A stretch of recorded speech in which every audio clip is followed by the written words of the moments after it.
It begins as many global storms do with a single sentence in Washington. If we are serious about fighting global criminal groups, we must confront their enablers. Those words came from the U.S. Senate Foreign Relations Committee, and their meaning was clear. The world's superpower has just turned its gaze toward Tanzania, only days after one of the most disputed elections in Tanzania's history, where opposition figures vanished and blood stained the streets of Dar es Salaam. President Samia Suluhu Hassan was declared the winner. The victory speech was short, the silence of the dead much longer. But this time the silence didn't stay inside Africa. From Capitol Hill to the State Department, senior voices in Washington are questioning whether Tanzania's leadership has crossed a line.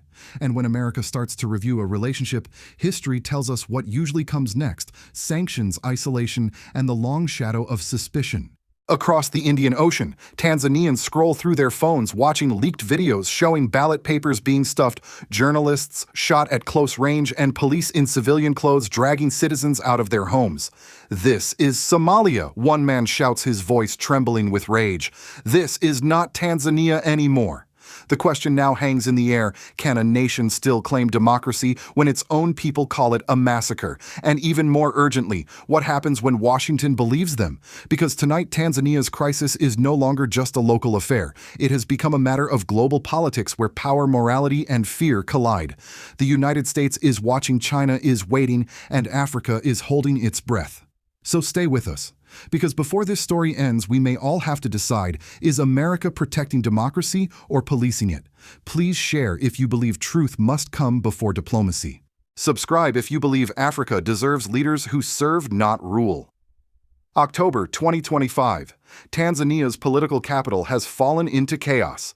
The election that was supposed to reaffirm peace has instead ripped the nation apart.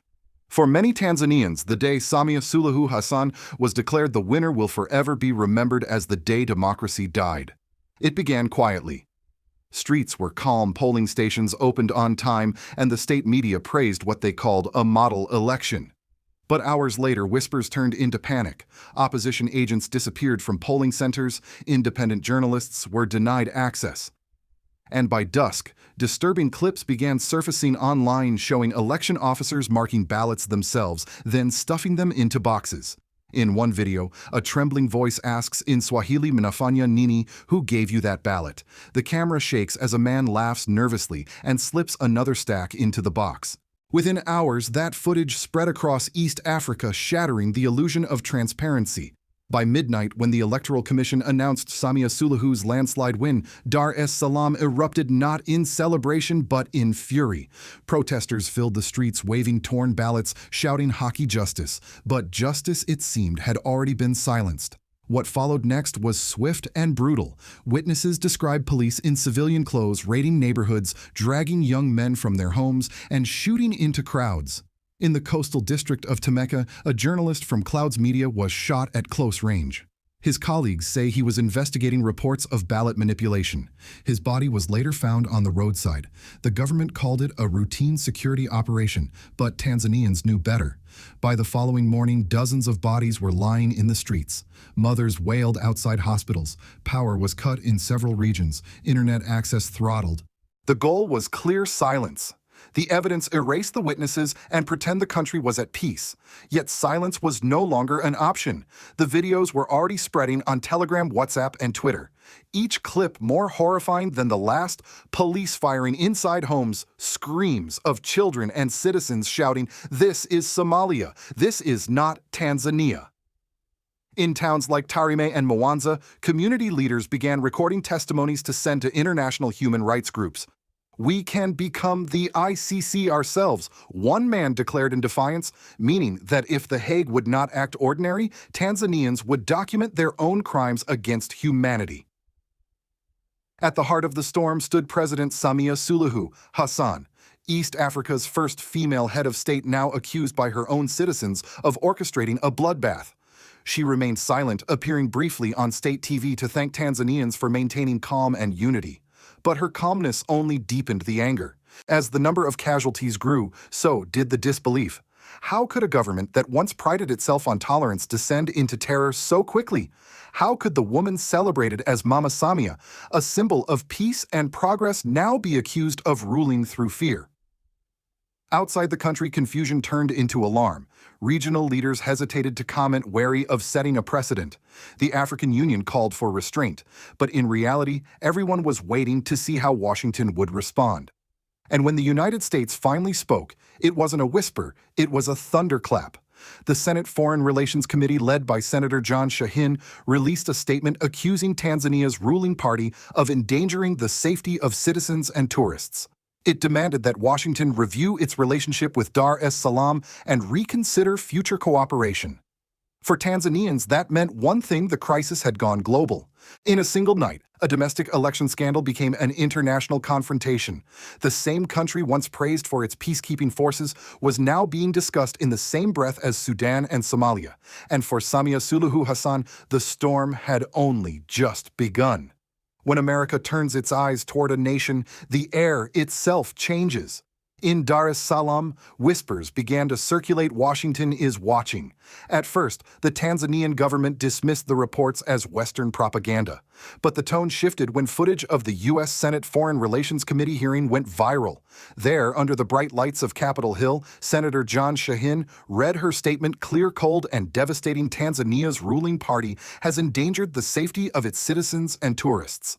After these fraudulent elections, the U.S.-Tanzania relationship must be reviewed. Those few words echoed louder than any bomb. Within hours, international media outlets began replaying the clip, labeling it the strongest rebuke of Tanzania in over a decade. Behind the scenes, Washington's diplomats began drafting what insiders described as targeted sanctions, travel bans, asset freezes, and restrictions against top officials linked to the election violence. For President Samia Suluhu Hassan, this was not just foreign criticism, it was a signal that her administration was now officially under suspicion. Her critics inside Tanzania called it divine justice. Her allies called it foreign interference. But for the families mourning their dead, it was the first sign that the world had finally noticed. In the markets of Dodoma and Morogoro, people spoke in hushed tones. Maybe America will stop her, one woman said, while selling maize. Maybe now she will know we are not invisible. But others feared what U.S. sanctions could mean for ordinary people: fuel shortages, currency collapse, or a cut in aid. If America punishes her, they punish us too, an elderly shopkeeper whispered. While Washington debated, Tanzania's streets remained on edge. Police checkpoints multiplied. Journalists were detained without charge. And yet the fear that once kept people silent began to crack.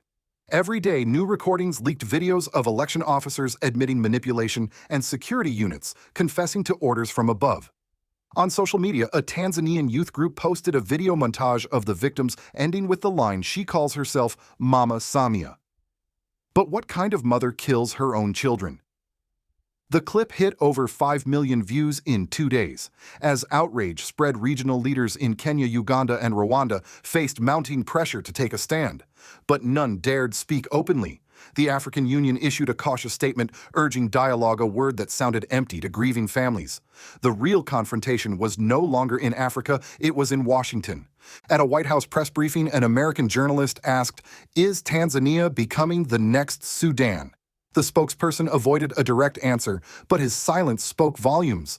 Later that night, U.S. State Department officials confirmed that a policy review was underway, a phrase that in diplomatic language means prepare for fallout. Back in Tanzania, the government grew desperate to control the narrative.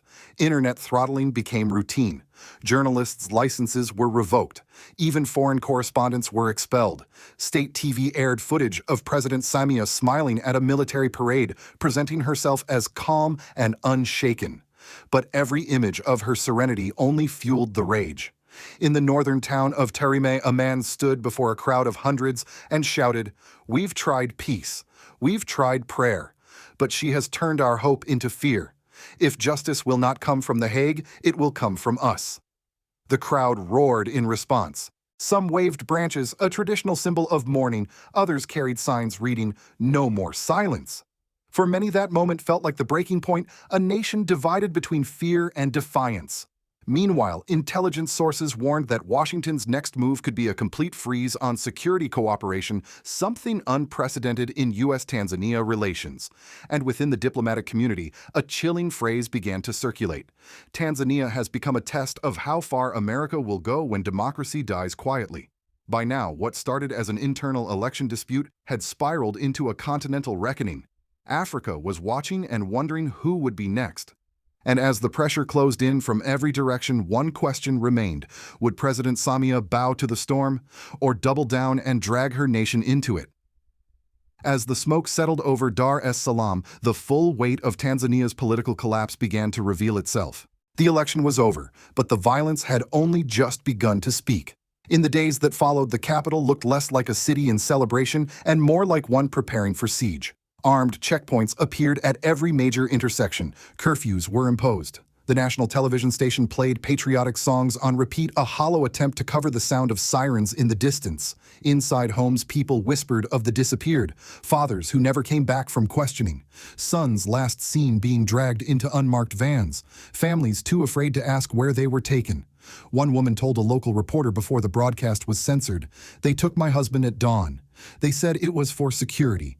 I haven't seen him in 12 days. But what security needs this much blood? By now, human rights organizations were receiving thousands of reports, forced disappearances, extrajudicial killings, and torture. Amnesty International called it one of the darkest episodes in East Africa's modern history. But while the world debated statements, Tanzanians lived the consequences. Markets grew empty, the shilling began to fall, fuel prices doubled overnight. Small shopkeepers whispered that supplies from Kenya had stopped after border tensions rose. The fear of U.S. sanctions loomed over everything from airlines to agriculture. Ordinary people always pay, first said a teacher from Arusha. Our leaders argue in English on TV while we bury our children in silence. Meanwhile, within the ruling party, CCM cracks began to form. Some senior officials privately questioned the president's strategy. A few diplomats resigned, quietly fleeing abroad before their names appeared on Washington's blacklist. But the inner circle tightened around Samia Suluhu Hassan, insisting that the unrest was foreign-funded. The propaganda machine worked overtime. On national TV, ministers claimed the U.S. was punishing Tanzania for refusing to surrender to Western control. It was a familiar script, victimhood as defense. But on the streets, the narrative was different. Youth movements like Vijana wa Haki, the Youth of Justice, organized nightly vigils lighting candles for the dead.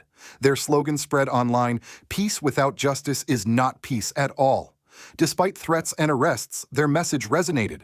Church leaders began to speak out, breaking months of silence.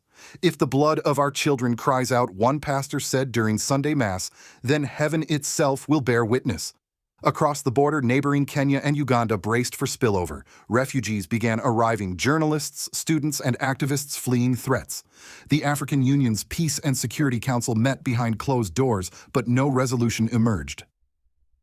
Africa, it seemed, was too divided to confront one of its own. And yet, the tide of anger kept rising. Tanzanians were no longer just afraid, they were disillusioned. The illusion of democracy built carefully over decades had crumbled overnight. What remained was a country bleeding from within, led by a government losing its moral mandate day by day. The cost wasn't only political, it was deeply human. Children now walked past bullet holes on their way to school. Teachers avoided political discussions in class. Families whispered names of the dead like forbidden prayers. And in that silence, beneath the fear, beneath the propaganda, a realization began to take root: Tanzania would never be the same again. The question was no longer whether the world would intervene. It was whether Tanzania's people could still believe in a system that had already betrayed them. In Washington, the crisis in Tanzania has forced an uncomfortable question onto the table: what should America do when one of its former allies becomes a symbol of repression? For decades, the United States praised Tanzania as a model of stability in East Africa. It was a trusted peacekeeping partner, a gateway for humanitarian operations, and a quiet success story compared to its turbulent neighbors. But now the image has cracked, revealing a country sinking into authoritarian darkness. Inside the State Department, officials debated policy options, targeted sanctions, visa bans, freezing foreign aid. Yet for every argument in favor of punishment, there was a warning about unintended consequences. If we cut ties, China will move in overnight, one analyst told reporters. If we stay silent, we betray everything America says it stands for. It was the classic American dilemma: interests versus ideals. Behind the scenes, China and Russia watched closely. For Beijing, Tanzania's turmoil presented an opening. In the past 2 years, Chinese state firms have invested heavily in infrastructure and mining projects along the Tanzanian coast. A Western retreat would allow them to solidify control. Russia, meanwhile, has offered security assistance under the banner of counterterrorism, the same playbook it used in Mali and the Central African Republic. As one diplomat put it, when America hesitates, others don't. Across the Atlantic, Europe's response was muted but telling. The European Union condemned the violence and called for a return to democratic order, but stopped short of proposing any concrete action. France and Germany focused instead on evacuating their citizens and securing investments. African nations themselves were deeply divided. Kenya and Uganda, wary of setting precedents that might one day haunt their own leaders, remained publicly silent. Only a few voices, notably from Ghana and Namibia, called for a continental inquiry. But even that was buried under the bureaucracy of the African Union's endless fact-finding missions. In the global media, the story became a proxy debate about power. Western commentators framed it as a battle between human rights and geopolitics, while African outlets spoke of neo-colonial hypocrisy, a West that preaches democracy but overlooks its own selective interventions. For older American audiences, the echoes were hauntingly familiar: Iraq, Libya, Afghanistan. Another moment when moral outrage collided with strategic caution. Another African nation paying the price for global power games. Meanwhile, in Tanzania, the people waited. Washington's deliberations meant little to the mother searching for her missing son or the journalist hiding in Nairobi with nothing but a camera and a memory card. The tragedy, as one observer noted, was that both sides were right. Yes, America must stand for democracy. Yes, sanctions often punish the innocent first.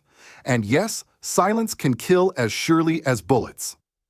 In the end, the crisis in Tanzania exposed something larger, not just the failure of an election, but the fragility of a world order that claims to defend freedom while negotiating with tyranny. And somewhere between Washington's policy papers and Dar es Salaam's burned ballots lies the question no one dares to answer: can the world still afford its moral compromises? The dust has not yet settled over Tanzania. The blood on the streets of Dar es Salaam may fade with rain, but the memory will not.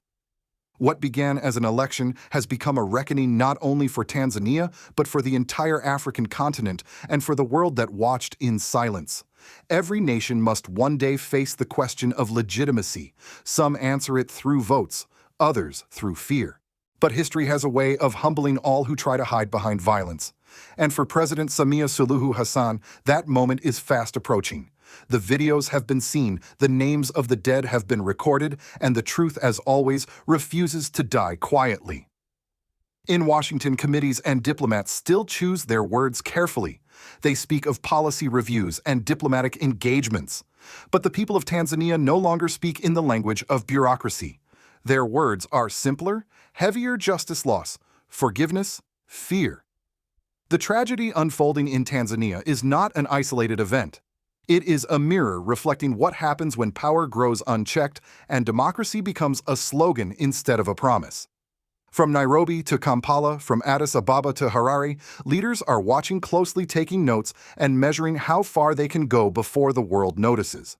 And perhaps that is the greatest danger: not the fall of one government, but the normalization of silence. The quiet acceptance that elections can be stolen, lives can be erased, and the world will move on. But silence is a choice, and so is courage. Across the continent, a different kind of leadership is rising, one that speaks not in the language of fear, but of duty. In Burkina Faso, Captain Ibrahim Traoré has reminded the world that sovereignty and justice cannot exist without accountability. He once said, "A leader who cannot protect his people has no right to lead them." Those words now echo far beyond Ouagadougou. They belong to every citizen who refuses to accept oppression as fate. Tanzania's story is a warning and a test. Will the world continue to look away until another nation burns? Or will this be the moment when we finally say enough? Because democracy is not defended in speeches. It is defended in truth, in courage, and in the refusal to forget. If you've watched this far, ask yourself, should America step in, or should Africa rise on its own to defend its people? And more importantly, what would you do if this were your country? Please share if you believe that silence helps the oppressor, never the oppressed. Subscribe if you believe that truth, not power, must lead Africa's future.